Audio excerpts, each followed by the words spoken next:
We got the draft coming up. We got McShay coming up a bunch more. May even do some kind of draft recap off schedule bonus stuff for you. So get ready for it. So what we are getting ready for, if you look at the latest mock projections, it's pretty much 5 quarterbacks that go in the first round. And history tells us, as I like to update this time to time, usually once thoroughly a year, history tells us 2, probably 3 are not going to be the guy. Maybe the fans, local media, more so the national media, will keep lying to themselves, or maybe it'll be a guy I really like and I'll keep lying to myself year 3 because you're like, yeah, this isn't really working out. But you can just blame the coaches. You can blame the system. You can blame the weapons.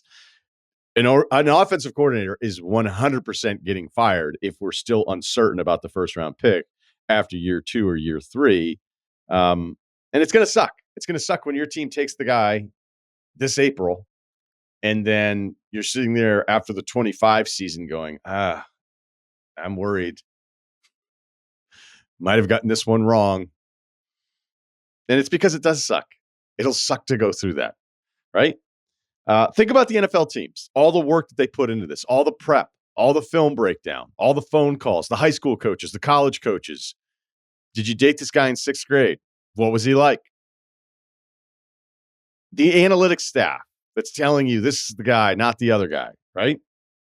All of the TV shows where they are talking up somebody right now, or podcasts that are talking up a first-round pick. We are all doing this. We are collectively talking up 2 guys that likely are going to be terrible. Maybe this is the year we get lucky, go 5 for 5.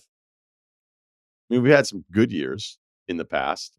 I don't know if it's going to be this year's class. It seems impossible to think that Caleb Williams, imagine if he's not good. I would be surprised if Caleb Williams was not good. But just like all these other quarterbacks, it wasn't even like a top 10 guy. The number 1 guys, you're like, yep, nope, not the guy. And they picked him number 1. So let's update the first rounders since the 2000 draft. It's 66 quarterbacks selected. I used a very scientific method about my classifications for the categories. It was this: the yeses, the nos, and the question marks. I didn't use any stats because I just didn't want to. I think most of us could just figure this out. Is that guy a yes? Is that guy a no? Is that guy a question mark? I'm not going to list all of them because that might get a little boring. And I was fair. I was probably too nice about it just to avoid trying to confirm my own theories here. Here are the question marks, by the way. Vince Young, some of you that loved him will say, no, he's fine. I don't know about that. Like it was over after like 5 years. Sam Bradford was hurt. I thought he was actually okay when he played, but he was hurt. There's always the injury ones. Not necessarily the same as Greg Oden, but like I just don't like calling Greg Oden a bust because I think he was actually going to be really good. RG3, incredible when he burst onto the scene, fell off quick, never caught on anywhere else. I think some would argue it's a no, but he was so good in that first year. I don't know. Blake Bortles, he's probably a no. And then it's still too soon with Kyler, Daniel Jones, and Tua. Although I would say 2 of the 3, and you can pick whatever 2 or 3 you want, are trending in the no direction. During the research, let's share some research highlights. Do you know that David Carr, who got sacked 1 million times, received 1 Rookie of the Year vote? Clinton Portis that year, by the way, did win Rookie of the Year, 1,500 yards, 17 total touchdowns. Somebody out there was like, no, I'm giving my vote to David Carr. Because I was looking up some of the NBA stuff. Somebody had Paolo Banchero 3rd in Rookie of the Year last year. 3rd. I think David Carr getting a vote may be worse. Jamarcus Russell, one of the all-time flameouts at the position, to be the number 1 overall pick, okay? Didn't play really his first year, and then never signed with another team. Back when Van Pelt and I were on the air, I remember arguing with him because he's like, he's done. And I was like, no way. He's not. Like, he's going to be on another roster. That guy's always on another roster. They'll blame the Raiders. They'll blame ownership. They'll blame the coaching, the culture, the whole thing. Like, he's so talented. Someone else will give him a chance. And that didn't even happen. Van Pelt was right. I was wrong. And by the way, I would stick to that argument for the next total flameout that's picked number 1 overall. That's how rare a Jamarcus Russell story is. A story that apparently you could see a documentary on his return to the NFL, I think on Bleacher Report years ago. It goes so bad for him that John Lucas was helping him in Texas and then tried to get him to meet with Ozzie Newsome at some event. And Newsome was like, I don't even want to talk to him. And he did have tryouts for a bunch of different teams. And everybody was like, we're good. Tim Tebow, 11 starts that season. That felt like 100 starts. 16 total starts. I put all 3 guys down as the nose. So is it getting worse? The 21 class, I'm not cherry picking. I'm just repeating what we know as of right now. It's Trevor Lawrence, who has an arrow down. My arrow is not down on Trevor Lawrence. I think he's going to be fine. Zach Wilson, that's done. Trey Lance never even gets started. Fields gone. Matt gone. So that's 1 for 5 with 4 when Zach Wilson is somewhere else. It will be on different teams after 3 seasons. That's hard to do. Imagine if you said that right now. Like, hey, welcome into draft night. I'm Mel Kiper Jr. And 5 quarterbacks are projected to go in the first round, and 4 of them are going to be on new teams 3 years from now. The 22 class, we're already 0 for 1 on that. Kenny Pickett was the only one picked. Remember that 23 preseason with Pickett? Come on, Steelers fans. Remember that? That was fun. It was a good time.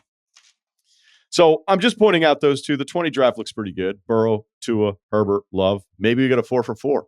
So it can happen. There's also a more recent theory that because of the rookie scale contract that was put into place over 10 years ago, that means because the quarterbacks are cheaper, that means the people are more inclined to take them. So that means more quarterbacks, means more first-round busts. Yeah, I mean, that all makes sense. That's pretty simple math. If you break it into 2 parts, the first 12 drafts from 2000 on, 28 quarterbacks went in the first round. If you go the next 11 drafts, not including 2023, because it's still early, although it looks like we get a yes in Stroud and with Bryce Young. I'm just not going there yet.